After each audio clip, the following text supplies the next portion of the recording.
اور آپ صلی اللہ علیہ وسلم یقیناً اخلاق کے بلند ترین مرتبے پہ فائز ہیں، یعنی کہ بیسٹ آف بیہیویئر، آپ کا تو اتنا اعلیٰ اخلاق ہے، یہ لوگ اس طرح کی جو عجیب و غریب باتیں یہ آپ لوگوں کے بارے میں کر رہے ہیں، آپ کی پرسنالٹی تو کچھ اور ہے، آپ تو بہترین اخلاق والے ہیں، بہترین اخلاق کے بلکہ بلند ترین مرتبے پہ فائز ہیں۔ فستبصر ويبصرون تو ان قریب آپ صلی اللہ علیہ وسلم بھی دیکھ لیں گے اور وہ بھی دیکھ لیں گے بأيكم المفتون کہ تم میں سے کون فتنے میں مبتلا ہے، یہ رسول اللہ صلی اللہ علیہ وسلم بھی دیکھ لیں گے، اور وہ لوگ جو اس طرح کی باتیں رسول اللہ صلی اللہ علیہ وسلم کے بارے میں بنا رہے ہیں وہ بھی دیکھ لیں گے کہ اصل میں کون ہے جو کہ فتنے میں مبتلا ہے۔ إن ربك هو أعلم بمن ضل عن سبيله وهو أعلم بالمهتدين یقیناً آپ صلی اللہ علیہ وسلم کا رب خوب جانتا ہے کہ کون اس کی راہ سے بھٹک گیا ہے، اور وہ ان کو بھی خوب جانتا ہے جو ہدایت یافتہ ہے۔ یا آپ یہ سمجھ لیں کہ ان کی ایک ہمت بندھائی جا رہی ہے کہ ایک انسان کو نا انیشل شوق ہوتا ہے، جو کہ آپ ہم سب جانتے ہیں نبی کریم صلی اللہ علیہ وسلم کو لوگ صادق اور امین کے نام سے پہچانتے تھے، آپ کی انتہائی عزت کرتے تھے۔ ہم وہ بھی واقعہ جانتے ہیں جب وہ جو کعبہ کی انہوں نے دوبارہ سے تعمیر کی، اس کی آپ سمجھ لیں کہ اس کو ریپیئر کیا، اور جب حجر اسود رکھنے کی بات آئی تو کس طریقے سے وہ پورا واقعہ جو ہے کہ وہ چاروں قبیلے جو تھے ان میں بحث چھڑ گئی، اور انہوں نے کہا کہ ٹھیک ہے جو شخص بھی پہلے اس دروازے سے انٹر ہوگا سامنے کے تو وہ رکھے گا۔ تو نبی کریم صلی اللہ علیہ وسلم جب داخل ہوئے تو سب فوراً راضی ہو گئے کہ ان کی صداقت کی، ان کے اخلاق کی، ان کے اعلیٰ کردار کی سب گواہی دیا کرتے تھے۔ اس کے بعد جب نبی کریم صلی اللہ علیہ وسلم یہ پیغام لے کے آئے تو جو فوراً ان کو رسول اللہ صلی اللہ علیہ وسلم کو جو لوگوں کی مخالفت فیس کرنی پڑی، اس کی وجہ سے آپ کے اوپر ایک obviously ایک انیشل شوق تھا کہ یہ لوگ جو کہ کل کو کچھ دن پہلے تک یہ میرے ساتھ اتنے اچھے تھے اور اتنی میری عزت کرتے تھے، اور میرے بارے میں اس طرح کی بات، اس طرح کے لقب مجھے دیتے تھے کہ صادق ہیں اور امین ہیں، وہ ان کا آج یہ ریاکشن میری طرف ہے۔ تو نبی کریم صلی اللہ علیہ وسلم کو آپ یہ سمجھیں کہ اللہ سبحانہ وتعالیٰ ان کو حوصلہ دے رہے ہیں، ان کو ڈھارس بندھا رہے ہیں کہ بڑی جلد یقیناً آپ صلی اللہ علیہ وسلم کا رب خوب جانتا ہے کہ کون اس کی راہ سے بھٹک گیا ہے، اور وہ ان کو بھی خوب جانتا ہے جو ہدایت یافتہ ہے، وہ جانتے ہیں کہ کون صحیح رستے پہ ہے کون صحیح رستے پہ نہیں ہے۔ تو آپ سمجھ لیں کہ وہ جو ایک انیشل پریشر تھا، یا ایک انیشل آپ سمجھ لیں رسول اللہ صلی اللہ علیہ وسلم کو جو ایک مخالفت فیس کرنی پڑی، ان کے لیے اللہ سبحانہ تعالیٰ نے نبی کریم صلی اللہ علیہ وسلم کو یہ آیت جو ہے یہ نازل فرمائی۔ فلا تطيع المكذبين تو اے نبی صلی اللہ علیہ وسلم آپ ان جھٹلانے والوں کی باتوں پہ دھیان نہ دیں، مطلب جو آپ رسول اللہ صلی اللہ علیہ وسلم کو ذمہ داری دی گئی ہے آپ وہ ذمہ داری بخوبی نبھاتے رہیں، آپ ان کی باتوں پہ دھیان نہ دیں کہ یہ آپ کے بارے میں یا اسلام کے بارے میں یا کس قسم کی یہ جو دین سے ریلیٹڈ باتیں کر رہے ہیں ان پہ آپ اپنا دھیان نہ دیں۔ ودوا لو تدهنوا فيدهنون وہ تو چاہتے ہیں کہ آپ صلی اللہ علیہ وسلم ذرا ڈھیلے پڑیں تو وہ بھی ڈھیلے پڑ جائیں، مطلب یہ کہ رسول اللہ صلی اللہ علیہ وسلم جو کہ جس طرح سے بات کر رہے تھے کہ جو خدا تم لوگوں نے گھڑ لیے ہیں ان کی کوئی حیثیت نہیں ہے، صرف ایک اللہ ہے جس کی عبادت کی جائے گی، ایک الہ کو مانا جائے گا، تو وہ چاہتے ہیں کہ رسول اللہ صلی اللہ علیہ وسلم اس طریقے سے جتنا پیشنیٹلی آپ ریچ کر رہے ہیں آپ ذرا ڈھیلے پڑیں تو یہ بھی اپنی مخالفت میں ذرا ڈھیلے پڑ جائیں۔ ولا تطع كل حلاف مهين اور آپ صلی اللہ علیہ وسلم مت مانے کسی ایسے شخص کی بات جو بہت قسمیں کھانے والا انتہائی گھٹیا ہے۔ اس کے بارے میں کسی اسپیسیفک کسی پرٹیکولر کسی ایک انسان کے بارے میں تو مینشن نہیں ہوتا کہ کس کے بارے میں ہے، لیکن اس کے بارے میں جو اہم رائے جو زیادہ تر رائے ہے وہ یہ ہے کہ وہ یہ ولید بن مغیرہ جو تھا، اس کے بارے میں ہے، کیونکہ وہ بھی بہت شدید مخالفت میں تلا ہوا تھا نبی کریم صلی اللہ علیہ وسلم کی. تو یہ جو آگے آنے والی آیتیں ہیں یہ اس کے بارے میں بات ہو رہی ہیں. لیکن کسی بھی ایک انسان کو اس طریقے سے قرآن میں بھی مینشن نہیں کیا گیا. تو یہ رائے ہے. اس کے علاوہ اور بھی ظاہر سی بات ہے وہاں پر لوگ موجود تھے جو کہ نبی کریم صلی اللہ علیہ وسلم کی بہت سختی سے مخالفت کر رہے تھے. لیکن کچھ کی رائے یہ ہے کہ یہ ولید بن مغیرہ ہے. اور آپ صلی اللہ علیہ وسلم. جی سوری. یہ قسمیں کھانے کا لکھا ہوا ہے کہ قسمیں کس کس قسم کی کھاتے تھے، مطلب کیا سمجھ نہیں آئی تھی. اور آپ صلی اللہ علیہ وسلم مت مانے کسی ایسے شخص کی بات جو بہت قسمیں کھانے والا انتہائی گھٹیا ہے، لیکن یعنی کہ نبی کریم صلی اللہ علیہ وسلم کی مخالفت میں اس قسم کی قسمیں کھا کھا کے اس طرح کی باتیں کرتے تھے کہ یہ جو ہے یہ حق پر نہیں ہے، یہ صحیح بات نہیں کر رہے. کیونکہ ہم جانتے ہیں، ہم یہ بات پہلے بھی پڑھ کے آ چکے ہیں کہ عربوں میں قسمیں کھانے کا رواج تھا. واللہ تو یہ ابھی بھی بہت زیادہ عام طور پہ کہتے ہیں، اور اس کے اوپر بھی ہم قرآن میں آیت ہی پڑھ چکے ہیں کہ تمہاری جو تم عام طور پہ قسمیں کھا لیتے ہو اس پہ پکڑ نہیں ہے. تو یہ قسمیں کھانے کا ایک رواج وہاں پر تھا موجود عربوں میں. تو وہ قسمیں کھا کھا کے کہتے تھے کہ کوئی حق پر نہیں ہے، بس ایسے ہی اپنی طرف سے باتیں گھڑ لی ہیں جو مخالفت کرنے والے لوگ تھے. ٹھیک ہے. ٹھیک ہے. اور آپ صلی اللہ علیہ وسلم مت مانیں کسی ایسے شخص کی بات جو بہت قسمیں کھانے والا انتہائی گھٹیا ہے. هماز مشاء بنمیم. رو در رو تانے دیتا ہے، مطلب کھڑے ہو کے آمنے سامنے کھڑے ہو کے تانے دیا کرتے تھے وہ لوگ. چغلیاں کھاتا پھرتا ہے، اور لوگوں کو جو ہے آپ سمجھ لیں کہ ورغلاتا پھرتا ہے مسلمانوں کے خلاف، نبی کریم صلی اللہ علیہ وسلم کے خلاف. یہ کریکٹرسٹکس بتائے جا رہے ہیں ان لوگوں کے جو کہ نبی کریم صلی اللہ علیہ وسلم کی مخالفت کیا کرتے تھے. اور یہ بھی رائے ہے کہ یہ ایک خاص شخص کے بارے میں بات ہو رہی ہے، لیکن اس کا ذکر جو ہے وہ اللہ سبحانہ تعالیٰ نے قرآن میں اس طرح سے نہیں کیا. مناع للخير معتد أثيم. خیر سے روکنے والا، حد سے بڑھنے والا گنہگار. یعنی کہ نہ ہی لوگوں کو اس طرف آنے دیتا ہے دین کی طرف، نہ ہی نبی کریم صلی اللہ علیہ وسلم نہ خود سنتا ہے، نہ ہی لوگوں کو اس کی طرف مائل ہونے دیتا ہے. اور اس کے ساتھ ساتھ خیر سے روکنے والا، حد سے بڑھنے والا گنہگار. یعنی کہ وہ گنہگار ہے جو کہ حد سے بڑھ جاتا ہے مخالفت میں.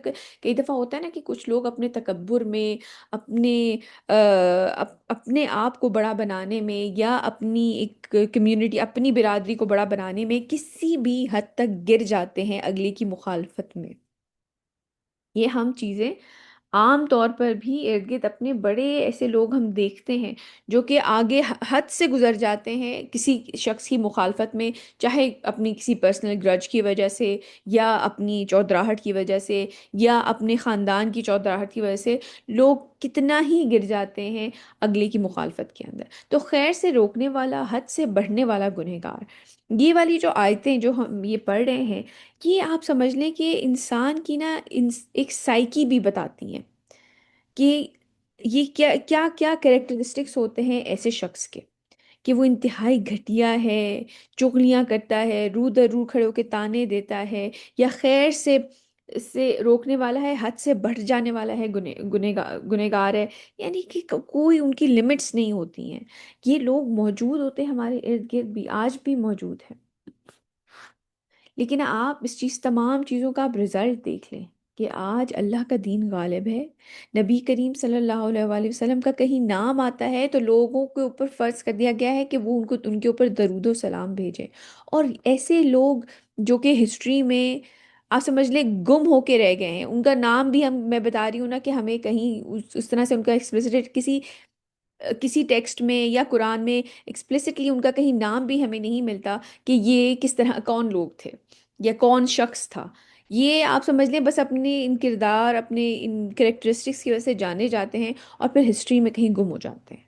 لیکن آج جو باقی رہ جانے والا نام ہے وہ اللہ کا ہے اور ان کے رسول کا ہے.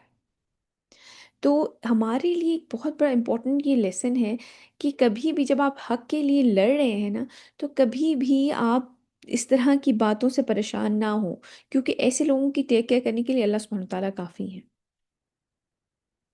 عتل بعد ذلك زنيم. بالکل گوار ہے اس کے بعد یہ کہ بد اصل بھی ہے، اس کے بارے میں کہا یہ جاتا تھا کہ یہ ولد الزنا ہے، اس کے یہ والی بھی چیزیں اس طرح سے بھی یہ بدنام تھا کہ اس کا کوئی اصل خاندان نہیں ہے، اور گوار بھی ہے، أن كان ذا مال وبنين. صرف اس گھمنڈ پر کہ وہ مال و دولت اور بیٹوں والا ہے۔ یہ مطلب صرف اس بات کا اس کو زوم ہے کہ اس کے پاس مال بھی بہت ہے اور اس کے پاس بیٹے بھی بہت ہیں، کیونکہ ولید بن مغیرہ جو تھا وہ بیسیکلی خالد بن ولید جو اللہ سبحانہ تعالیٰ کی تلوار جن کے بارے میں آتا ہے، وہ اس کے ہی بیٹے تھے۔ إذا تتلى عليه آياتنا قال أساطير الأولين. جب اسے ہماری آیات پڑھ کے سنائی جاتی ہیں تو وہ کہتا ہے کہ یہ تو پہلے لوگوں کی کہانیاں ہیں۔ یہ بات صرف اس وقت تک نہیں ہے محدود، آپ یقین کریں، جب یعنی کہ اس وقت جب ان کو یہ بات پڑھ کے سنائی جاتی تھی تو یہ کہا یہ جاتا تھا کہ یہ تو پہلے لوگوں کے قصے کہانیاں ہیں۔ میں نے آج بھی لوگوں کو یہ بات کہتے ہوئے سنی ہے کہ جس طرح پاکستان انڈیا کی پارٹیشن ہوئی تھی نا، اور لوگوں نے کتابیں لکھنی تھی کہ بھئی یہ واقعات ہوئے تھے اور یہ واقعات ہوئے تھے، اسی طرح یہ جو قرآن ہے نا، یہ بس جو پہلے لوگوں کے قصے گزر چکے نا، بس وہ ان کی کتاب ہے، وہ قصے لکھے ہوئے ہیں اس کے اندر۔ ہمارے یہاں قرآن کو مسئلہ یہ ہے کہ سمجھا نہیں جاتا، قرآن کو کی ان ڈیپتھ اسٹڈی جو ہے نا، وہ ہم نے اس کو اپنا سبجیکٹ نہیں بنایا۔ ہمارے اندر قرآن کی رسپیکٹ بہت ہے، قرآن کو کسی اونچی جگہ پہ اونچے مقام پہ رکھنا ہے، اس کا غلاف ہونا چاہیے رسپیکٹ کے طور پہ کہ یہ غلاف میں رکھا جائے گا، یا ہم نے اس کو حفظ بہت اچھے طریقے سے کرنا ہے، یا اس کو بہت ہی بہترین انداز میں صحیح تجوید کے ساتھ قرات کرنی ہے۔ یہ تمام تیسر چیزیں بالکل بلا شبہ 100%، 1000% صحیح ہیں اور امپورٹنٹ ہیں کہ قرآن کو صحیح طریقے سے صحیح تجوید سے پڑھا جائے، قرآن کو حفظ کیا جائے، اس کو صحیح سے یاد کیا جائے، قرآن کی ایک رسپیکٹ ہو کہ اس کو آپ صحیح طریقے سے اچھے طریقے سے اس کو رکھیں، صاف ستھری جگہ پہ ہونا چاہیے۔ لیکن جو قرآن کا آبجیکٹو ہے، وہ قرآن کا آبجیکٹو یہ ہے کہ ہم اپنی زندگی کے لیے اس میں سے لیسنس لیں، ہمیں اپنی زندگی گزارنی کیسے ہے وہ ہم اس میں ڈھونڈیں۔ جو اساطیر الاولین، یہ پرانے لوگوں کے، بے شک پرانے لوگوں کے قصے اس میں موجود ہیں، لیکن اس میں سے لیسن کیا ہے؟ یہ قصہ ہمیں بتایا کیوں جا رہا ہے؟ جب ہمیں بچپن میں مورل سٹوری سنائی جاتی ہیں، اب تو خیر یہ رواج ختم ہی ہوتا جا رہا ہے، لیکن وہ کیوں سنائی جا رہی تھیں؟ کیا وہ جو ہم بڑی مشہور ہے کہ وہ جو کچھوے کی اور خرگوش کی کہانی ہے، slow and steady wins the race, تو وہ ہمیں کیوں سنائی جاتی ہے؟ کہ آپ کے اندر کنسسٹنسی بلٹ ہو، آپ یہ چیز سمجھیں کہ جو لوگ کنٹینیوسلی کوئی کام کرتے رہتے ہیں وہی آخر آخر میں جیتتے ہیں۔ تو جو پہلے لوگوں کے قصے ہیں اس میں ہمارے لیے لیسن ہے، اور ابھی آگے جا کے ہم انشاءاللہ اگلی 17ویں آیت میں یہ بات پڑھیں گے بھی۔ سنسمه على الخرطوم. ہم عنقریب اس کی سونڈ پر داغ لگائیں گے، یعنی کہ کچھ ہوگی ایسی ناک اس کی کہ جس کو سونڈ کہا گیا ہے، کہ اس کا تکبر اتنا بڑا تھا، اس پہ جو ہے یعنی جب اس کو عذاب دیا جائے گا تو وہ اس کی جو ناک ہے اس طرح سے داغی جائے گی۔ إنا بلوناهم كما بلونا أصحاب الجنة إذ أقسموا ليصرمنها مصبحين. یقیناً ہم نے ان اہل مکہ کو اسی طرح آزمایا ہے جیسے ہم نے باغ والوں کو آزمایا تھا۔ ایک باغ والے سورہ کہف میں آئے ہیں، یہ باغ والے علیحدہ ہیں، یہ ایک اور قصہ ابھی انشاءاللہ ہم آگے پڑھیں گے۔ جیسے ہم نے باغ والوں کو آزمایا تھا جبکہ انہوں نے قسم کھائی کہ وہ ضرور اس کا پھل اتار لیں گے صبح سویرے۔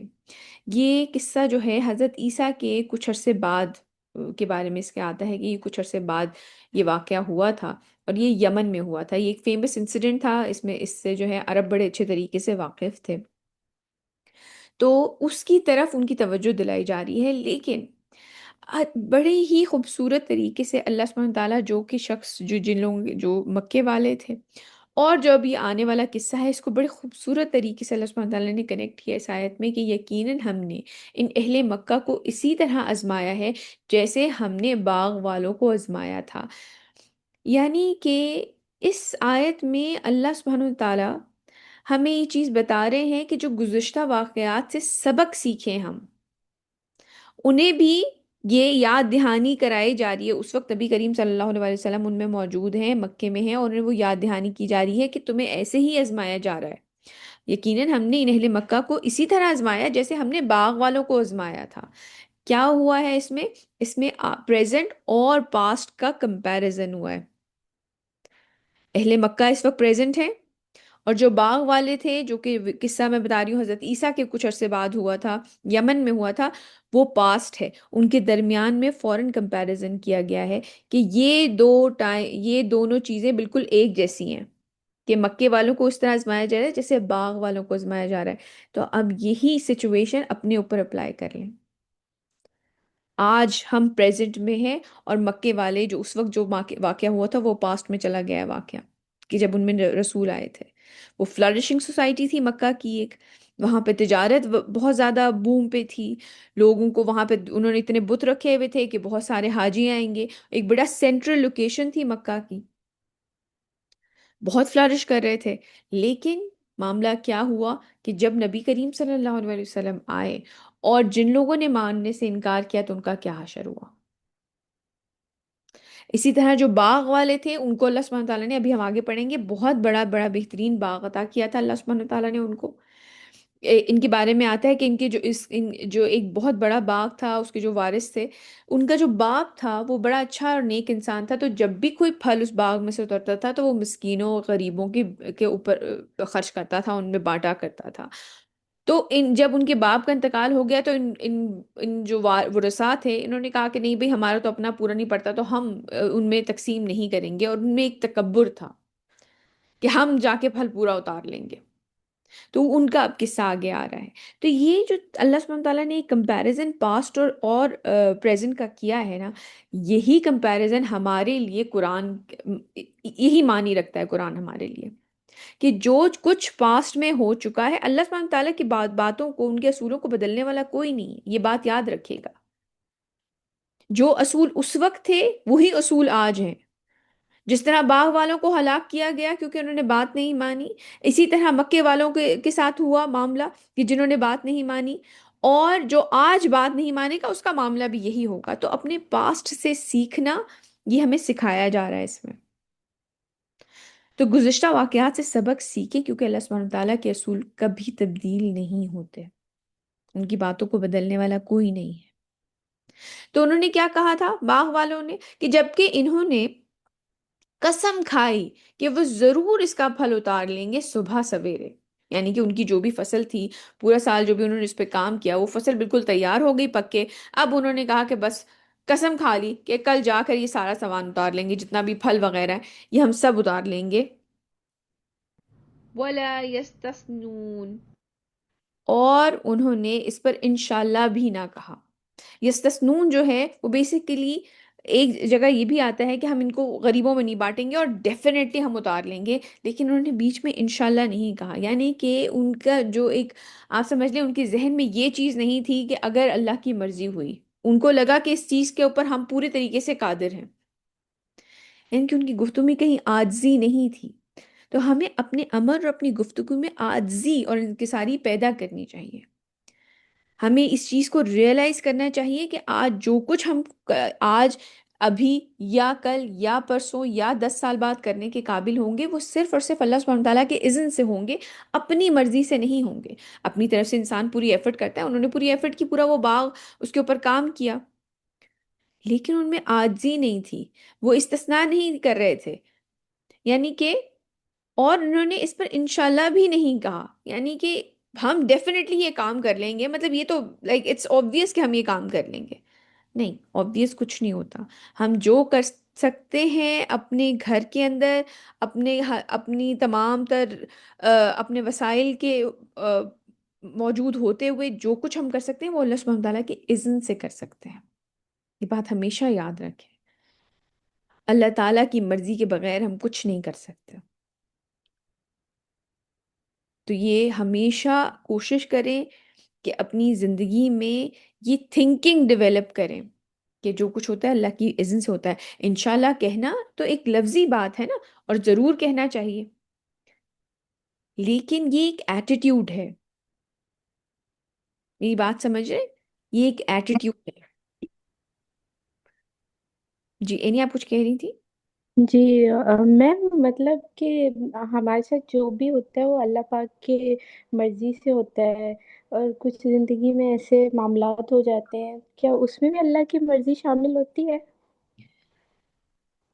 اب میں سمجھ نہیں پا رہی کہ آپ کس سے ریفر کر رہے ہیں کہ ایسے معاملات ہو مطلب جاتے ہیں لیکن. جی. لیٹ سپوز کسی کی شادی ٹوٹ جاتی ہے، کسی کی زندگی میں بہت بڑے مسئلے آ جاتے ہیں، یا کسی کا کچھ ہو جاتا ہے، تو وہ سب بھی اللہ کی اس میں حکمت ہوتی ہے، یا کوئی لیسن ہوتا ہے اس کے پیچھے انسان کے لیے؟ بیٹے اس میں اللہ، اللہ کی رضامندی ہوتی ہے، یا انسان کا خود کا عمل ہوتا ہے تو وہ کاؤنٹ ہوتے ہیں؟ یہ دیکھیں یہ دو باتیں. ایک جگہ ٹھیک ہے۔ قرآن میں آتا ہے کہ تم پہ جو مصیبتیں آتی ہیں وہ تمہارے کیے ہوئے کاموں کی وجہ سے آتی ہیں. تو کئی ٹھیک دفعہ ہمارے اپنے عمل کوئی ایسا ہوتا ہے جس کی وجہ سے ہمارے کسی کام میں گڑبڑ ہو جاتی ہے. ہم نے سٹارٹ ہی غلط طریقے سے لیا ہوتا ہے. اب اگر ان تمام لوگوں کا آپ عمل دیکھیں جو ہم اس میں دیکھ رہے ہیں، باغ والوں کا قصہ جو اب انشاءاللہ ہم کمپلیٹ بھی کریں گے، اس میں آپ یہ دیکھیں گے انہوں نے فصل اگائی ہے، ہے۔ اور وہ فصل پکی ہے اور وہ اس کو پھل لینے جا رہے ہیں، لیکن ان کا جو ایٹیٹیوڈ ہے اس کی طرف کہ ہم پھل لے لیں گے، ہم غریبوں کو کچھ نہیں دیں گے، خبردار ہے جو کسی نے کچھ دیا ہو، باقاعدہ ایک دوسرے کو تاکید کرتے ہوئے جا رہے ہیں. اب یہ عمل غلط ہے. اب اس عمل کی مطلب وجہ ان میں تھاٹ پروسیس. ان میں ایک غرور تھا، ایک گھمنڈ تھا، مطلب ایک ایگزیکٹلی. بڑ- تو وہ وہ کر رہے فصل تھے۔ جو ہے وہ تباہ ہو گئی. ابھی ہم آگے جا کے پڑھیں گے. تو بات ساری یہ ہے کہ ایک دفعہ رسول اللہ صلی اللہ علیہ وسلم سے پوچھا گیا کہ آزمائش اور عذاب میں کیا فرق ہے. تو انہوں نے کہا کہ آزمائش میں اللہ یاد رہتا ہے، اور عذاب میں جب ہوتا ہے تو آپ کو اللہ تعالیٰ یاد نہیں رہتے. ٹھیک ہے. تو یہ انسان، جزاک اللہ میم، یہ پوائنٹ کلیئر ہو گیا میرا۔ بس تو آپ کو اگر اللہ سبحانہ تعالیٰ آپ کے اوپر ایسی آزمائش آئی ہے، کئی دفعہ بیماری ایسی آ جاتی ہے، یا کہیں پہ کوئی بات ختم ہو جاتی ہے کسی کی، جیسے شادی وغیرہ کا معاملہ ہے، یا کسی کے پاس کوئی بیماری آ گئی، یا کوئی مالی بڑا نقصان ہو گیا، یقین کریں کہ اللہ کے ہاتھ میں صرف خیر ہے. یہ بات یاد رکھیے گا، اللہ سبحانہ تعالیٰ کے ہاتھ میں صرف خیر ہے. اگر اس طرح کی کوئی سچویشن آتی ہے تو ہمیں نہیں پتا کہ کل کو اس میں کیا خرابی پیدا ہونے والی تھی جس سے اللہ سبحانہ تعالیٰ نے روک لیا. اگر کسی کی کہیں پہ شادی ہونے والی تھی وہ ٹوٹ گئی، ہم نہیں جانتے کہ شادی کے بعد وہ لڑکا یا وہ لڑکی کس قسم کے مینٹل ٹارچر سے، کس قسم کے عذاب سے گزرتے. یا کئی دفعہ ہوتا ہے کہ آپ دنیا میں اتنی آپ کو بلیسنگ مل جاتی ہے کہ آپ اپنی آخرت کو بھول جاتے ہیں. تو دنیاوی طور پہ لگتا ہے کہ ان کی تو بس چاندی ہو گئی اور اتنی راحتیں مل گئی، حالانکہ ہمیں نہیں پتا کہ جیسے کہ حضرت عمر کی ایک دعا ہے نا کہ اللہ سبحانہ تعالیٰ سے انہوں نے مانگا تھا کہ مجھے اتنا دے کہ میں آپ سے غافل نہ ہوں، اور نہ ہی میں لوگوں کا محتاج ہو جاؤں. مطلب نہ میرے پاس اتنا زیادہ ہو کہ میں غافل ہو جاؤں، اور نہ ہی اتنا کم ہو کہ میں لوگوں کا محتاج ہو جاؤں. تو مطلب مجھے اتنا دے. تو یعنی کہ بے تحاشا مانگنے کی بھی انہوں نے ایک ایگزامپل سیٹ کی کہ انسان یہ نہ مانگے کہ بس نہال ہو جائے. پھر کئی دفعہ انسان کے اوپر میں کہتی ہوں کسی کی ٹانگ ٹوٹ گئی یا کسی کی بینائی چلی گئی، تو ہم نہیں جانتے کہ کل کو اس نے ان آنکھوں سے کیا ایسا گناہ کرنا تھا کہ وہ اللہ سبحانہ تعالیٰ نے اس کو بچا لیا. کسی کی زبان چلی گئی، ہمیں نہیں جانتے. آپ یہ سوچیں کہ اس لمیٹڈ لائف میں اللہ سبحانہ تعالیٰ اگر کسی کی زبان، خدا نہ خواستہ کسی کے ساتھ اگر ایسا ہوتا ہے، اگر اس کی بولنے کی قوت چلی گئی ہے، آپ سوچیں کہ اگر وہ آگے بولنے کی کسی گناہ سے بچا لیا گیا ہے اور آخرت میں اس کو جنت مل گئی ہے، تو اس سے بڑی کوئی بلیسنگ ہو سکتی ہے؟ ظاہری طور پہ، دنیاوی طور پہ بہت برا ہوا، قوت گویائی چلی گئی، بات نہیں کر سکتے، لیکن آخرت میں اگر اس کی بدلے جنت مل جائے، اور آپ کو جیسے کہ حدیث میں آتا ہے، آپ نے زبان کے بارے میں کہا کہ تم مجھے اس کی گواہی دو، میں تمہیں جنت کی گواہی دیتا ہوں. کسی کی ٹانگ ٹوٹ گئی، کسی کا ہاتھ کٹ گیا، کوئی جلدی چھوٹی عمر میں چلا گیا، تو پتہ نہیں اس کی آگے، جیسے کہ ہم سورہ کہف میں ہی سارے واقعات پڑھ چکے ہیں. ٹھیک ہے، آئی ہوپ میں نے اپنا پوائنٹ کلیئر کر دیا ہوگا. تو یہ بات ہمیشہ یاد رکھیے گا جزاک اللہ میں. گویا کی، کہ اللہ سبحانہ تعالیٰ کے ہاتھ میں صرف خیر ہے. یہ بات ہمیشہ بس ایمان ہونا چاہیے. اور آزمائش جو ہے اس میں اللہ یاد رہتا ہے، اور عذاب میں جو ہے انسان دنیا میں ہی گم ہو جاتا ہے، بائی ویلا کرتا ہے، پیٹتا ہے اپنے آپ کو کہ دیکھو میرے ساتھ کیا ہو گیا. ٹھیک ہے، آگے چلتے ہیں. تو جس طرح وہ یہ کہتے ہیں نا کہ ہم تو قسم کھا لی کہ کل جا کے یہ لے لیں گے، تو یہ ان کے اختیار میں تو نہیں تھا جس کی وہ قسم کھا رہے تھے. تو ہمیں جو ہمارے لیے لیسن ہے وہ یہ ہے کہ ایک تو ہم اپنی پریویس جو ہماری جنریشنز گزر چکی ہیں، قرآن میں جن کا واقعات آئے ہیں ان سے سبق لیں. اور دوسرا یہ کہ اپنی اپنی زبان میں، اپنی گفتگو اور اپنے عمل میں عاجزی اور انکساری پیدا کریں. اپنا کام کریں، اپنی محنت کریں، جو چیز حاصل کرنا چاہتے ہیں اس میں بھرپور اپنی قوت لگائیں، لیکن عاجزی کے ساتھ کہ یا اللہ آپ کا حکم ہوگا تو یہ کام ہوگا. آگے چلتے ہیں. فطاف عليها طائف من ربك وهم نائمون. بس ایک پھرنے والا پھر گیا اس باغ پر آپ کے رب کی طرف سے جبکہ وہ ابھی سوئے ہوئے ہی تھے. یعنی کہ جو بھی اللہ سبحانہ تعالیٰ کا حکم ہوا، کوئی وہاں پہ کوئی ٹورنیڈو ٹائپ آیا یا کوئی فرشتہ تھا، جو بھی اللہ سبحانہ تعالیٰ کے حکم سے جو بھی چیز آئی، بس ایک پھرنے والا پھر گیا اس باغ پر آپ کے رب کی طرف سے. یعنی کہ اللہ کا حکم آیا اور اللہ سبحانہ وہ جو اتنا پلاننگ کر کے اور قسم کھا کے بیٹھے ہوئے تھے کہ کل جا کے اس کا سارا پھل لے لیں گے، وہ ابھی سوئے ہوئے تھے. اور وہاں پر ان کی ساری چیزیں جو بھی ان کی جمع پونجی تھی وہ ان کی تکبر کی وجہ سے غارت ہو گئی. فأصبحت كالصريم. تو وہ ایسے ہو گیا جیسے کٹی ہوئی فصل ہو. مطلب بالکل ہی برباد ہو کے رہ گیا. جو بھی وہاں کا پھل تھا، جو بھی وہاں پہ جو انہوں نے اگایا تھا، وہ بالکل ختم ہو کے رہ گیا. فتنادوا مصبحين. اب صبح ہی صبح انہوں نے ایک دوسرے کو پکارا. مطلب اب وہ اٹھے صبح صبح اور انہوں نے، کیونکہ ارلی مارننگ ان کا ارادہ یہ تھا کہ بھئی ارلی مارننگ صبح صبح جا کے کاٹ پیٹ کے واپس لے آئیں گے، اس سے پہلے کہ جو غریب وغیرہ ہیں وہ جائیں جمع ہوں وہاں پر. ایک آتا ہے تو اس کے ساتھ چار اور کھڑے ہو جاتے ہیں آنے. تو اس سے پہلے پہلے ہی صبح اٹھو اور سارا کاٹ پیٹ کے اپنے پاس رکھ لو. اب صبح ہی صبح انہوں نے ایک دوسرے کو پکارا أن يغدوا على حرثكم إن كنتم صارمين. کہ صبح سویرے چلو اپنے کھیت کی طرف اگر تم پھل توڑنا چاہتے ہو. فانطلقوا وهم يتخافتون. چنانچہ وہ چلے اور آپس میں چپکے چپکے یہ بات کرتے جا رہے تھے ألا يدخلنها اليوم عليكم مسكين. کہ دیکھو آج کوئی مسکین تمہارے پاس باغ میں ہرگز داخل نہ ہونے پائے. مطلب ایک دوسرے کو بھی آہستہ آہستہ کہتے ہوئے جا رہے تھے کہ آج یہ کام نہیں کرنے دیں گے، آج کسی مسکین کو داخل نہیں ہونے دیں گے وہاں پر.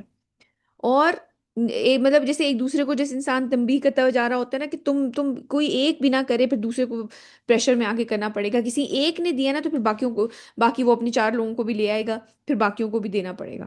تو کہ دیکھو آج کوئی مسکین تمہارے باغ میں ہرگز داخل نہ ہونے پائے. انہیں یہ لگ رہا تھا کہ وہ جو حاصل کرنا چاہتے ہیں وہ کر لیں گے. وغدوا على حرد قادرين. اور وہ صبح سویرے چلے جلدی جلدی یہ سمجھتے ہوئے کہ وہ اس ارادے پہ پوری طرح قادر ہیں. قادر تو صرف اللہ سبحانہ تعالیٰ کی ذات ہے، ان کا حکم ہوتا تو کچھ ہوتا. فلما رأوها قالوا إنا لضالون. پھر جب انہوں نے اس باغ کو دیکھا تو کہنے لگے کہ ہم تو کہیں بھٹک گئے ہیں. مطلب یہ تو وہ جگہ نہیں لگ رہی ہے، یہاں پہ وہ جو ایک نشاندہی جیسے انسان کی ہوتی ہے، ادھر تو کوئی ایسی چیز نہیں ہے جیسے کل چھوڑ کے گئے تھے زبردست قسم کا ایک پھل دینے والا باغ. یہ لگتا ہے ہم کہیں بھٹک گئے ہیں، کہیں اور آ گئے ہیں. مطلب اس کی سوچیں کہ اس کی یہ کنڈیشن ہو گئی تھی کہ انہیں لگا کہ یہ تو وہ جگہ ہی نہیں ہے جہاں پر ہمارا باغ ہے. بل نحن محرومون. نہیں نہیں، باغ تو یہی ہے، ہم تو محروم ہو گئے ہیں. مطلب یہ سب کچھ تو تباہ ہو گیا ہے، تباہ و برباد ہو گیا ہے، باغ تو وہیں کا وہی ہے. ہم کہیں بھٹکے نہیں ہیں، یہ سب کچھ تو غارت ہو چکا ہے۔ قال أوسطهم ألم أقل لكم لولا تسبحون۔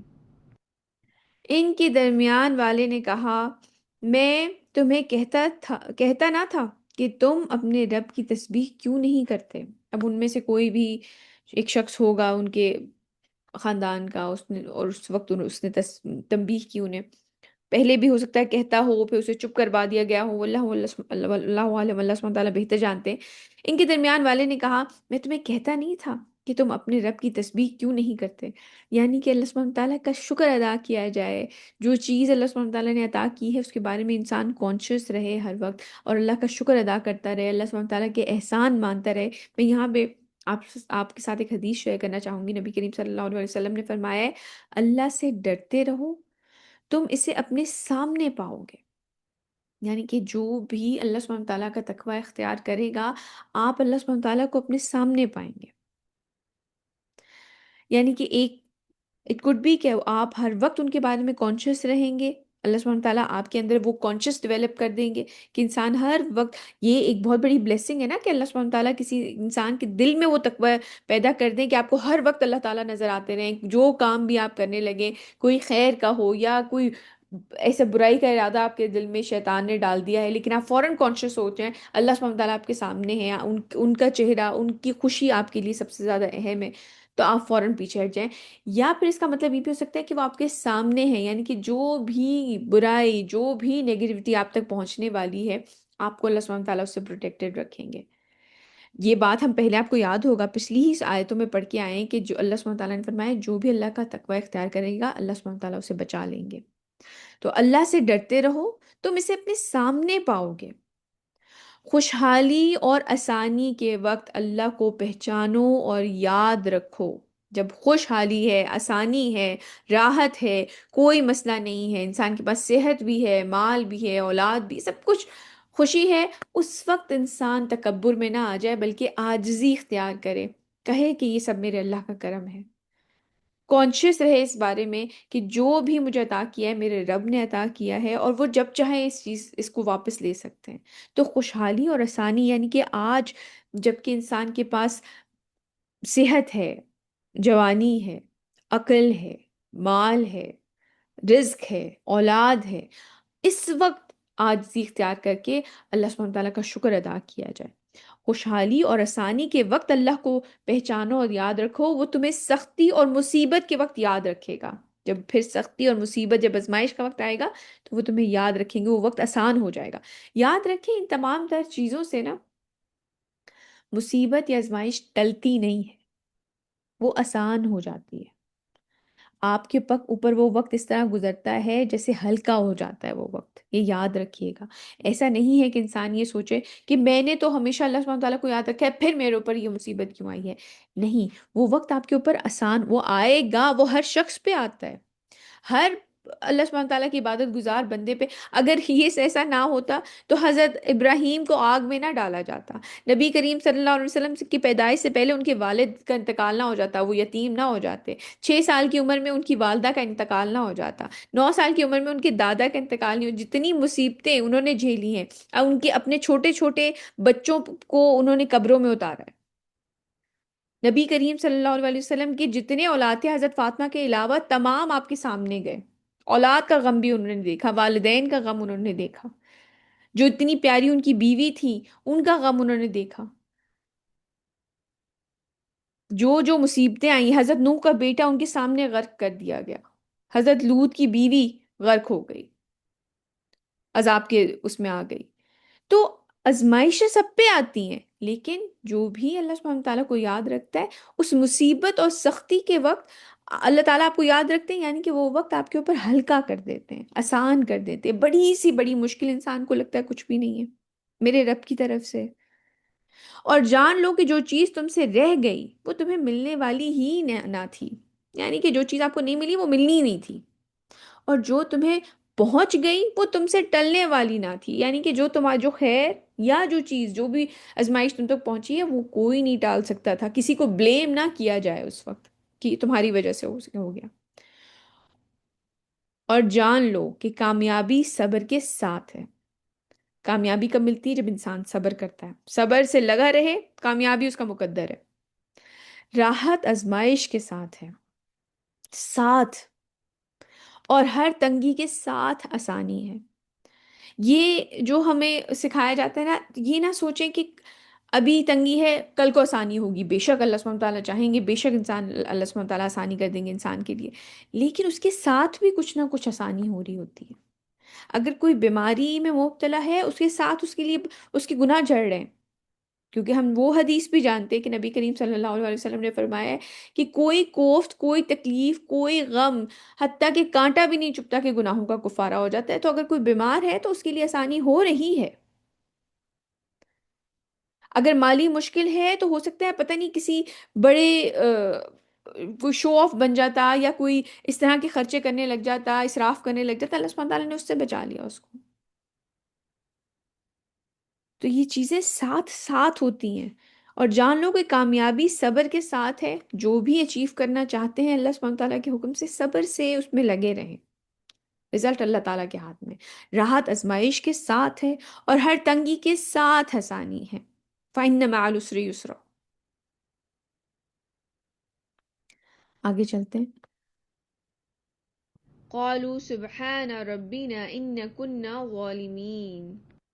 انہوں نے کہا واقعی تم ٹھیک کہتے ہو، ہمارا رب پاک ہے، بے شک ہم ہی ظالم تھے، ہم نے انہیں راحت میں یاد نہیں رکھا.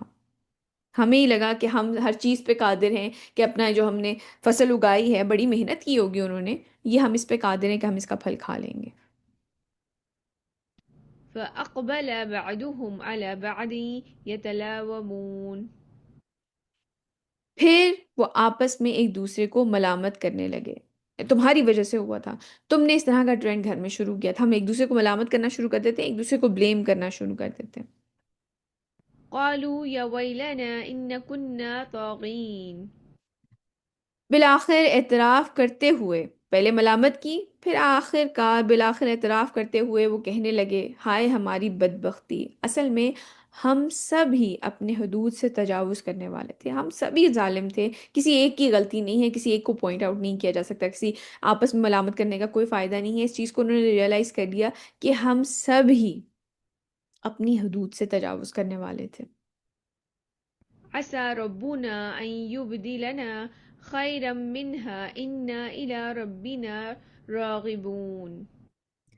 امید ہے ہمارے رب ہمیں اس سے بہتر عطا کر دے گا، اب ہم اپنے رب کی طرف رجوع کرتے ہیں. انہوں نے توبہ کی، ہو سکتا ہے اگلے سال اللہ سبحانہ تعالیٰ ہمیں اس سے بہتر عطا کر دیں. اب ہم توبہ کر رہے ہیں، ہم رجوع کرنے والے ہیں، ہم یہ والی جو غلطیاں ہم نے اس دفعہ کی ہیں وہ ہم نہیں ریپیٹ کریں گے. تو ہمارے لیے یہ ایک بہت بڑا لیسن ہے. جیسے کہ کہا تھا نا کہ مکے والوں کی مثال بالکل باغ والوں جیسی ہے، تو پھر اس پاسٹ کا کمپیریزن آج کے پریزنٹ سے یہ ہے کہ دنیاوی وسائل پر بھروسہ نہ کریں. اپنی طرف سے انسان کوشش کرتا ہے، اس میں کوئی دو رائے نہیں ہے، ضرور کرنی چاہیے. جو چیز آپ حاصل کرنا چاہتے ہیں وہ ضرور اس کے لیے اللہ صحیح جائز وسائل اس کے لیے استعمال کریں، کیونکہ اللہ سبحانہ تعالیٰ ہی حقیقی رزق دینے والے ہیں.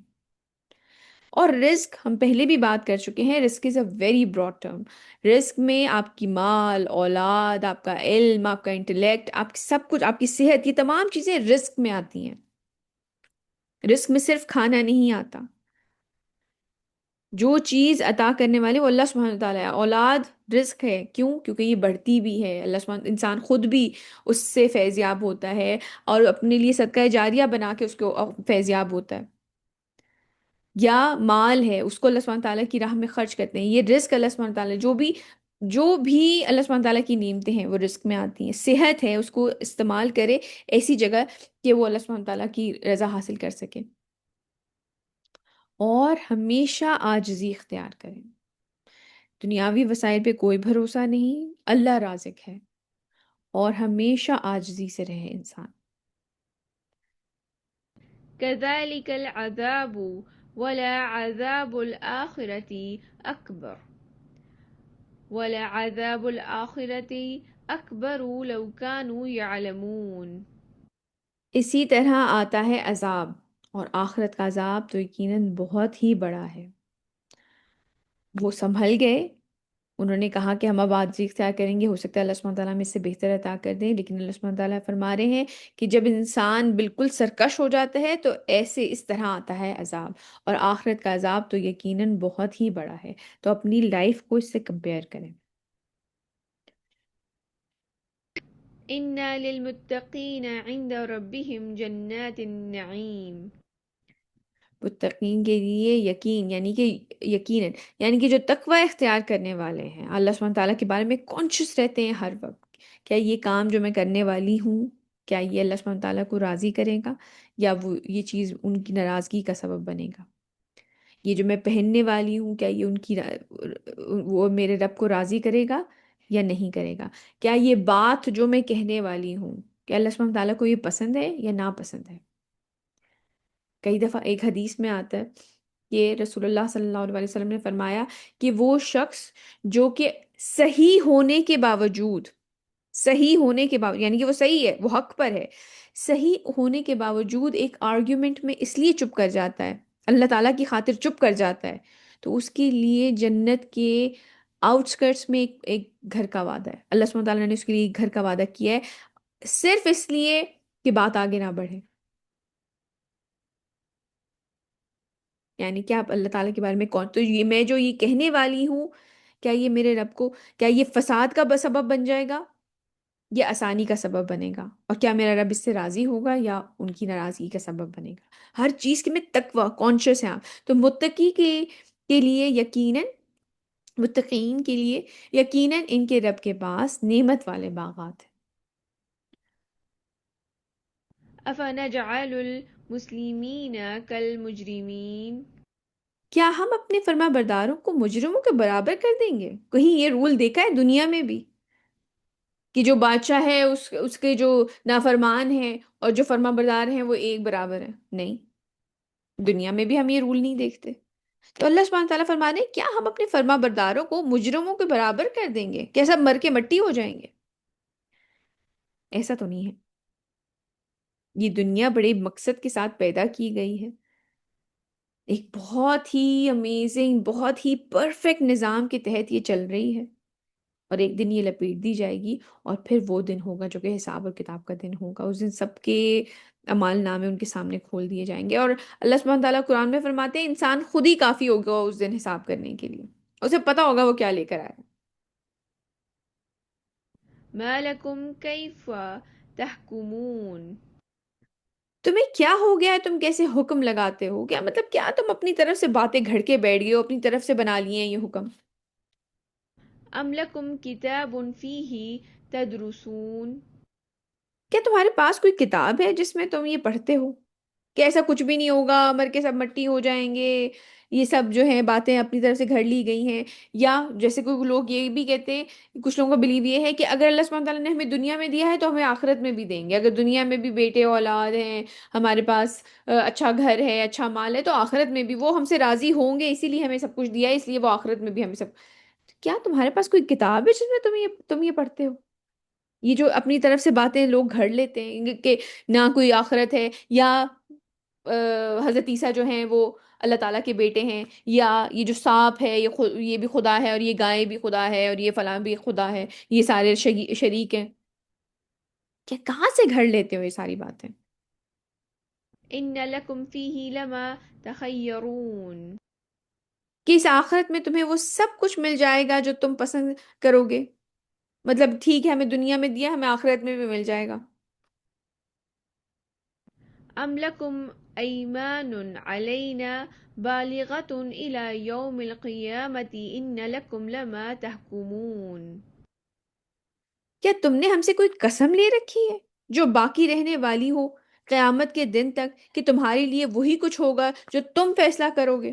مطلب تم کیسے اس طرح کی باتیں کر لیتے ہو کہ یہ بھی ہو جائے گا، اور یہ ہمیں دنیا میں بھی دیا جائے گا، اور ہمیں آخرت میں بھی دیا جائے گا، اور ہم فلاں دیوی کو پوچھتے ہیں تو ہمیں یہ سب کچھ مل جائے گا، اور ہم فلاں جانور کو پوچھتے ہیں تو ہمیں یہ سب، کیا کیا سوچ کے یہ سب کچھ؟ یا حضرت عیسیٰ کے بارے میں کہا جاتا ہے کہ تمام جو انسانیت کے گناہ تھے وہ انہوں نے اس کا اپنے اوپر لے لیا اور ان کو کروسیفائی کر دیا گیا۔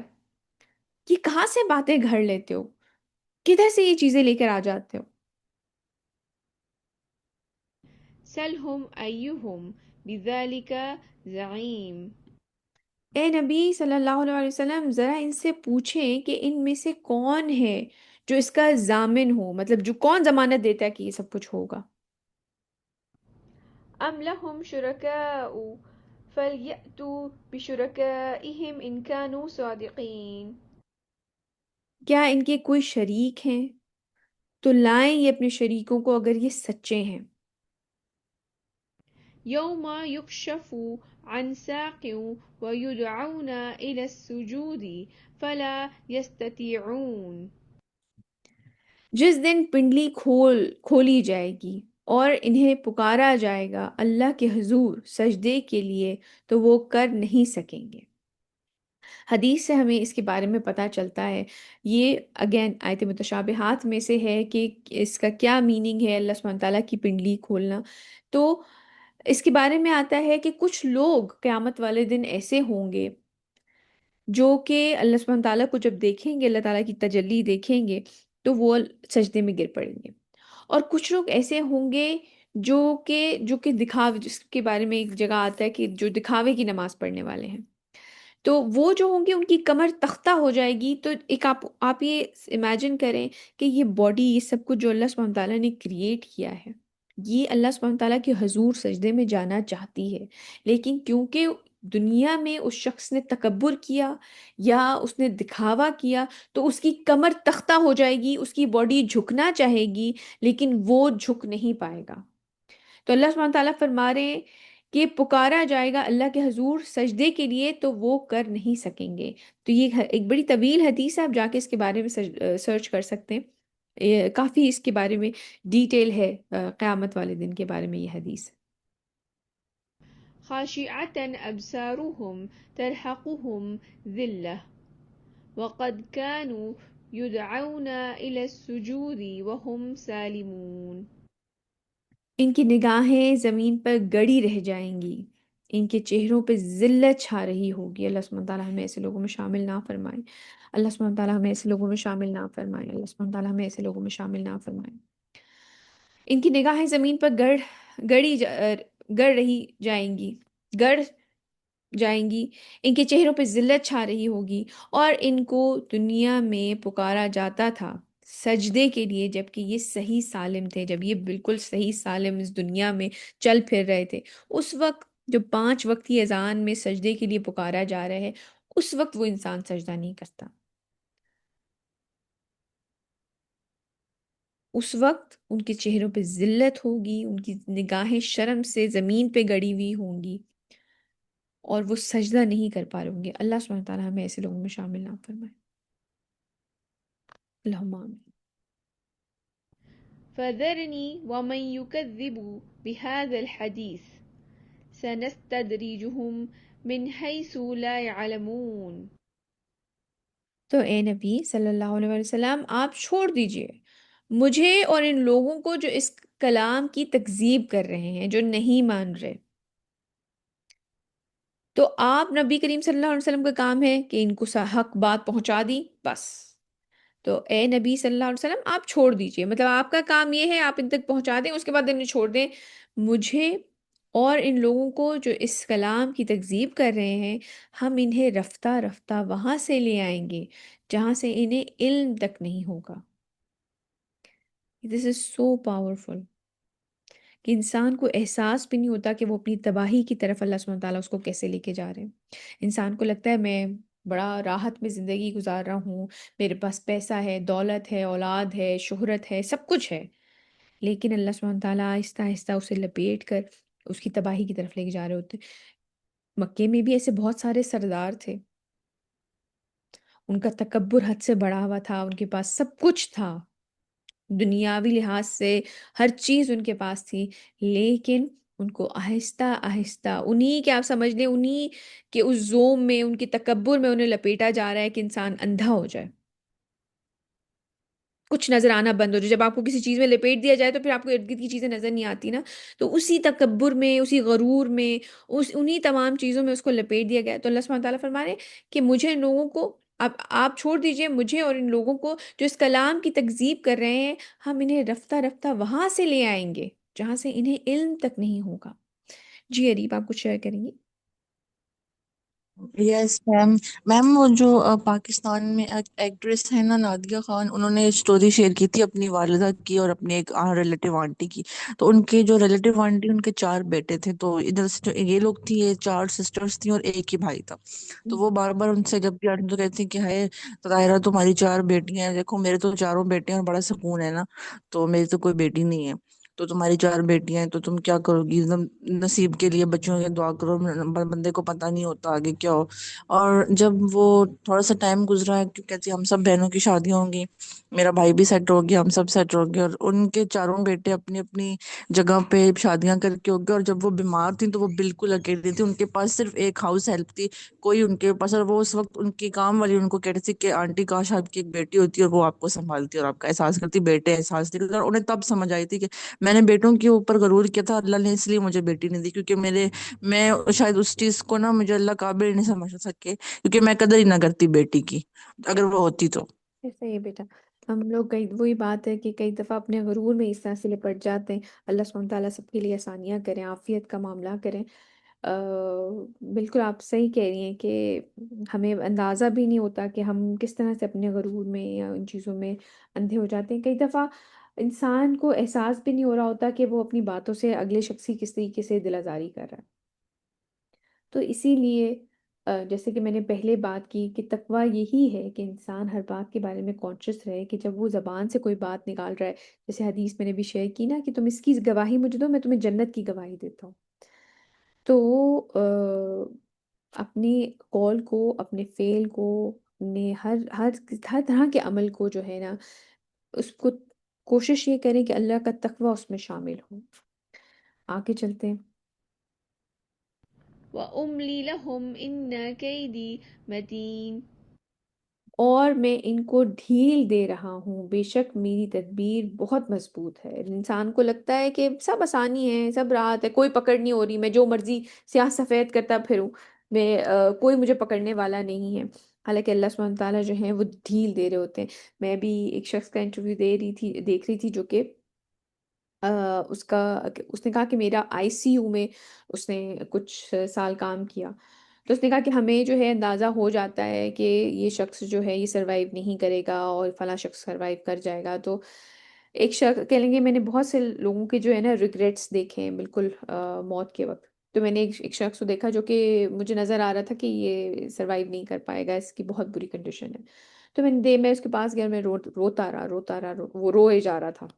تو میں نے اسے پوچھا کہ کیا مسئلہ ہے، تم کیوں رو رہے ہو؟ اور کہنے لگے مجھے بڑا برا لگا کہ بالکل ڈیتھ بیڈ پہ اور یہ مرنے والا ہے. ایسے میں ہمیں لگتا یہ ہے، ہم لوگ بہت زیادہ، ظاہر سی بات ہے، نیچرل سی بات ہے اور ہونا بھی چاہیے کہ آپ کو بہت زیادہ ہمدردی ہوتی ہے ایک ایسے شخص سے جو کہ بیمار ہے، بیڈ پہ پڑا ہوا ہے اور بالکل اپنی آخری سانسیں لے رہا ہے.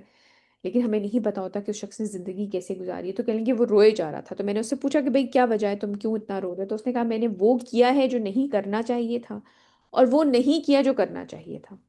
تو کہہ رہیں گے میں نے اس سے پوچھا تم نے کیا کیا ہے ایسا کہ تم اس طرح سے رو رہے ہو؟ تو اس نے کہا میں لوگوں کو انسلٹ کیا کرتا تھا، اور میں اس میں بہت زیادہ راحت محسوس کر، مجھے بہت اچھا لگتا تھا کیونکہ میرے پاس سب کچھ تھا، مال و دولت تھا، سب کچھ تھا. تو مجھے نا، میں لوگوں کو بہت حقیر سمجھتا تھا اور میں ان سے بہت برے طریقے سے بات کرتا تھا، اور مجھے نا ان کو تنگ کرنے میں مزہ آتا تھا. اور میرے پاس اتنا مال و دولت تھا، مجھے لوگوں کی مدد کرنی چاہیے تھی، وہ میں نہیں کرتا تھا. تو جو مجھے کرنا چاہیے تھا وہ میں نہیں کرتا تھا، اور جو کرنا نہیں چاہیے تھا وہ کیا کرتا تھا. اور مجھے پتا ہے میں ایسے ہی حال میں مروں گا، میں اسی طرح روتے روتے ہی مروں گا، کیونکہ اب میں ان لوگوں سے معافی نہیں مانگ سکتا. میں اٹھ کے جا نہیں سکتا، میں ان سے معافیاں نہیں مانگ سکتا، کیونکہ ظاہر سی بات ہے آپ کسی ایک دو تین لوگوں کے ساتھ تو یہ معاملہ نہیں کرتے اگر کسی کی فطرت میں یہ چیز ہے. تو اللہ سبحانہ تعالیٰ جب زندہ انسان ہوتا ہے اس کو ڈھیل دی جا رہی ہوتی ہے، لیکن ہمیں لگ یہ رہا ہوتا ہے کہ ہم تو بڑے مضبوط ہیں، ہمیں کوئی کچھ کہہ نہیں سکتا. لیکن یقین کریں ایک وقت انسان کا ایسا آتا ہے جب وہ کمزور پڑتا ہے نا، تو تب انسان کو احساس ہوتا ہے کہ وہ کتنا ڈپینڈنٹ ہے اللہ سبحانہ تعالیٰ پر. اللہ سبحانہ تعالیٰ سب کے لیے آسانیاں کریں. اللہ سبحانہ تعالیٰ ہمیں ایسے وقت سے بچائیں. ہمیں یہ نہیں سوچنا چاہیے کہ نہیں ہم ایسا کبھی نہیں کریں گے. یہ وہی والی بات ہو جائے گی کہ جیسے باغ والوں نے کہا کہ ہم کل جا کے پھل اتار لیں گے. تو ہمیں بھی اپنے بارے میں یہ بھی گمان نہیں کرنا چاہیے کہ کیونکہ لا حول ولا قوت الا باللہ، ہر آپ کو توفیق ملتی ہی اللہ کی طرف سے ہے خیر کی. یا برائی سے بچنے کی توفیق بھی اللہ کی طرف سے، اللہ کے اذن سے، اللہ کی کرم ہے، اللہ کی رحمت ہے کہ وہ آپ کو برائی سے بچا لے۔ تو ہمیشہ آجزی آجزی آجزی آجزی اختیار کریں، اور میں ان کو ڈھیل دے رہا ہوں، بے شک میری تدبیر بہت مضبوط ہے۔ أم تسألهم أجرا فهم من مغرم مثقلون۔ اے نبی صلی اللہ علیہ وسلم، کیا آپ ان سے کوئی اجرت مانگتے ہیں جس کے تعاون کے بوجھ تلے یہ دبے جا رہے ہیں؟ تاوان کے بوجھ تلے دبے جا رہے ہیں، کہ یعنی کہ آپ نے کوئی اتنی عظیم کتاب، اتنی عظیم کلام، اتنی حکمت سے بھری ہوئی باتیں آپ انہیں بتا رہے ہیں، اس کے بغیر اس کے بعد میں کوئی اجرت تو آپ نہیں لے رہے ہیں، کہ جس کے تاوان تلے جس کے تاوان کے بوجھ تلے یہ دبے جا رہے ہیں، کہ جس کے اوپر ان کے اوپر اتنا وہ بوجھ پڑ گیا ہے کہ یہ پیسے دینے پڑ جائیں گے اتنی عظیم بات کے۔ أم عندهم الغيب فهم يكتبون۔ یا ان کے پاس غیب کا علم ہے جسے یہ لکھ رہے ہیں؟ مطلب ایسا کیا ہے ان کے پاس کہ جو یہ اس طرح کی باتیں بنا رہے ہیں، اس طرح کی چیزیں گھڑ رہے ہیں، نبی کریم صلی اللہ علیہ وسلم کی تکذیب کر رہے ہیں، اس کلام کی تکذیب کر رہے ہیں؟ ایسی کیا سالڈ نالج ہے جن کی بیسس کے اوپر یہ اتنا کچھ کر رہے ہیں؟ کیا کوئی شریک ہے جس تو پھر لے کر آئے اپنے شریکوں کو؟ کوئی ایسا علم ہے جن کے پاس؟ کوئی ایسی کتاب ہے ان کے پاس؟ کیا ہے جن کی بیسس کے اوپر یہ اس طریقے سے اس قرآن کی تکذیب کر رہے ہیں، اس بات کو ماننے سے، اس پیغام کو ماننے سے انکار کر رہے ہیں؟ ایسا کیا ہے ان کے پاس؟ کوئی بیسس نہیں ہوتی نا انسان کے پاس، جھوٹ کی تو کوئی بیس نہیں ہوتی، کوئی دلیل تو قرآن اور سنت ہے، وہ کلام جو کہ اللہ سبحانہ تعالیٰ نے آپ کو بھیجا ہے وہ ہے دلیل تو۔ فاصبر لحكم ربك ولا تكن كصاحب الحوت إذ نادى فهو مكظوم۔ تو اے نبی صلی اللہ علیہ وسلم، آپ انتظار کیجئے، فصبر، صبر کریں، آپ کا جو کام ہے ان تک صحیح بات پہنچا دینا وہ آپ پہنچا دیں، بس پھر آپ انتظار کیجئے اپنے رب کے حکم کا، اور دیکھیے آپ صلی اللہ علیہ وسلم اس مچھلی والی کی طرح نہ ہو جائے گا۔ حضرت یونس کی بات ہو رہی ہے، جب اس نے پکارا تھا اور وہ غم سے بھرا ہوا تھا۔ حضرت یونس کے بارے میں آتا ہے، انہوں نے کوئی اپنے غصے میں یا اپنے اس میں آ کر انہوں نے وہاں سے نہیں گئے تھے، قوم کی حالات سے، قوم کی جو وہ جس طرح سے تنگ کرتی تھی، نافرمانیاں کر رہی تھی، اس سے تنگ آ کے اللہ سبحانہ تعالیٰ کی اجازت آنے سے پہلے چلے گئے تھے، بس اجازت آنے سے پہلے چلے گئے تھے، یہ ان سے غلطی، ان سے خطا یہ ہوئی تھی۔ تو رسول اللہ صلی اللہ علیہ وسلم کو ان کی مثال دی جا رہی ہے کہ تو اے نبی صلی اللہ علیہ وسلم، آپ انتظار کیجئے اپنے رب کے حکم کا، اور دیکھیے آپ صلی اللہ علیہ وسلم اس مچھلی والی کی طرح نہ ہو جائیے گا۔ جب اس نے پکارا تھا اور وہ غم سے بھرا ہوا تھا، پھر جب انہوں نے معافی مانگی تھی تو اللہ سبحانہ تعالیٰ نے معاف فرما دیا تھا۔ لیکن جو ہمارے لیے لیسن ہے وہ یہ ہے کہ اگر آپ حق کے رستے پر ہیں تو لوگوں کے منفی رد عمل کے لیے خود کو تیار رکھیں اور صبر سے کام لیں۔ لوگ فوراً ایکسیپٹ نہیں کرتے، خیر کی اچھی نصیحت کو، اچھی بات کو فوراً ایکسیپٹ نہیں کر لیتے لوگ، یہ بات یاد رکھیے گا۔ ایک دفعہ نیگیٹو آپ کو رد عمل ملے گا ہی ملے گا، بہت ہی شاذ ہے کہ لوگ آپ کی بات فوراً مان لیں۔ تو اس میں صبر سے کام لینا ہے، لیکن حق پہ ڈٹے رہنا ہے۔ نبی کریم صلی اللہ علیہ وسلم سے فرمایا جا رہا ہے کہ آپ صبر سے کام لیں، آپ انتظار کریں بس۔ لولا أن تداركه نعمة من ربه لنبذ بالعراء وهو مذموم۔ اگر اس کی دستگیری نہ کرتا اس کے رب کا ایک انعام اور احسان، تو وہ ملامت زدہ ہو کر پھینک دیا جاتا کسی چٹیل زمین پر، یعنی کہ پھر وہ مچھلی ان کو اگل دیتی اور وہ ملامت، حالانکہ ان کو اللہ سبحانہ تعالیٰ نے جو تھا ان کے لیے وہاں پہ پھر اس میں آتا ہے، ہم یہ پہلے بھی پڑھ چکے ہیں کہ وہاں پہ ایک درخت اگا دیا تھا جس کو کھا کے وہ صحت یاب ہوئے، جب انہوں نے اللہ سبحانہ تعالیٰ سے توبہ کی اور اللہ سبحانہ تعالیٰ نے واپس سے ان کو جو ہے اپنے صالح بندوں میں شامل کر لیا۔ فاجتباه ربه فجعله من الصالحين۔ تو اس کے رب نے اس کو چن لیا، انہوں نے توبہ کی، ان سے بس ایک یہ جو تھی وہ خطا ہو گئی تھی کہ اللہ سبحانہ تعالیٰ کا حکم آنے سے پہلے وہ وہاں سے چلے گئے تھے۔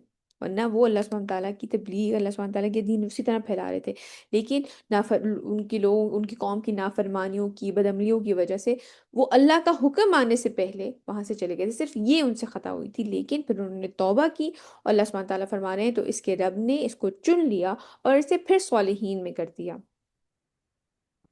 وإن يكاد الذين كفروا لا يزلقونك بأبصارهم لما سمعوا الذكر ويقولون إنه لمجنون۔ اور یہ کافر تو تلے ہوئے ہیں اس پر کہ اپنی نگاہوں کے زور سے آپ صلی اللہ علیہ وسلم کو پھسلا دیں گے جب وہ قرآن سنتے ہیں اور کہتے ہیں کہ یہ تو دیوانہ ہے۔ نبی کریم صلی اللہ علیہ وسلم کے بارے میں اس طرح کے الفاظ استعمال کرتے تھے۔ وما هو إلا ذكر للعالمين۔ اور نہیں ہے وہ مگر ایک یاد دہانی تمام جہان والوں کے لیے، اور کچھ نہیں ہے، یہ قرآن اللہ سبحانہ تعالیٰ کی طرف سے لوگوں کو کے لیے ایک ذکر ہے، ایک یاد دہانی ہے۔ آج کا ہمارا لیسن یہیں تک الحمدللہ سورہ قلم جو ہے وہ ہماری مکمل ہو گئی۔ آج کے ہم اپنے کی ایکشن دیکھ لیتے ہیں کہ گزشتہ واقعات سے سبق سیکھیں۔ اللہ سبحانہ تعالیٰ نے کمپیریزن کیا پاسٹ اور فیوچر، اس وقت پریزنٹ اور پاسٹ کا۔ پریزنٹ تھا مکی میں جو کچھ ہو رہا تھا، اور پاسٹ تھا کہ وہ جو باغ والوں کا قصہ تھا۔ آج ہمارے لیے کیا لیسن ہے کہ آج ہم پریزنٹ ہیں اور وہ پاسٹ ہو چکے ہیں، کچھ عرصے بعد ہم پاسٹ ہو جائیں گے، لیکن یہ قرآن ہمیشہ کے لیے ہے، اور اس میں جو دیے ہوئے سبق ہیں کہ ان لوگوں جنہوں نے نافرمانی کی ان کا کیا معاملہ ہوا، یا تکبر کیا ان کا کیا معاملہ ہوا، جن کو یہ لگا کہ وہ ہر چیز پر قادر ہیں، وہ کچھ بھی لے سکتے ہیں، اپنے پھل لے سکتے ہیں، سب کچھ لگ سکتا، یہ ان کا کیا معاملہ ہوگا۔ تو ہمیں یہ سبق لینا چاہیے کہ اللہ تعالیٰ کے اصول نہیں بدلتے، تو ہمیں ان سے لیسن لینا چاہیے اور وہ غلطیاں نہیں دہرانی چاہیے۔ اس کے ساتھ ساتھ ہمیں اپنے عمل میں اور اپنی گفتگو میں عاجزی اور انکساری پیدا کرنی چاہیے، انسان ہمبل ہو کے رہے، اس چیز کے بارے میں کانشیس رہے کہ اللہ سبحانہ تعالیٰ ہے جو کہ ہر چیز کے رازق ہیں، وہ ہیں ہر چیز پہ جو قادر ہیں، اور دنیاوی وسائل پہ بھروسہ نہیں کرنا چاہیے، کیونکہ اللہ سبحانہ تعالیٰ ہی حقیقی رازق رزق دینے والے ہیں، اور رزق میں جیسے پہلے ہم نے بات کی، رزق میں ہم سب کچھ آ جاتا ہے، رزق میں اولاد بھی ہے، مال بھی ہے، آپ کی صحت بھی ہے، آپ کا انٹلیکٹ بھی ہے، تو ہم تمام تر چیزیں جو دینے والے اللہ سبحانہ تعالیٰ کی ذات ہے، اور ہمیں عاجزی اختیار کرنی چاہیے۔ اس کے ساتھ ساتھ اگر آپ حق کے رستے پر ہیں تو جیسے کہ نبی کریم صلی اللہ علیہ وسلم کو بارہا کہا گیا کہ آپ صبر کیجئے، آپ انتظار کیجئے، تو یہ یاد رکھیں کہ اپنا کام انسان پورے 100% طریقے سے کرے، تو لوگوں کے منفی رد عمل کے لیے خود کو ہمیشہ تیار رکھیں۔ اگر کوئی اچھا نیک کام آپ کر رہے ہیں تو یاد رکھیں منفی رد عمل آئے گا، تو اس میں صبر سے کام لیں۔ سبحانک اللہم و بحمدک اشہد ان لا الہ الا انت استغفرک و اتوب الیک۔ جزاک اللہ خیر کثیرا کثیرا۔ السلام علیکم ورحمۃ اللہ وبرکاتہ۔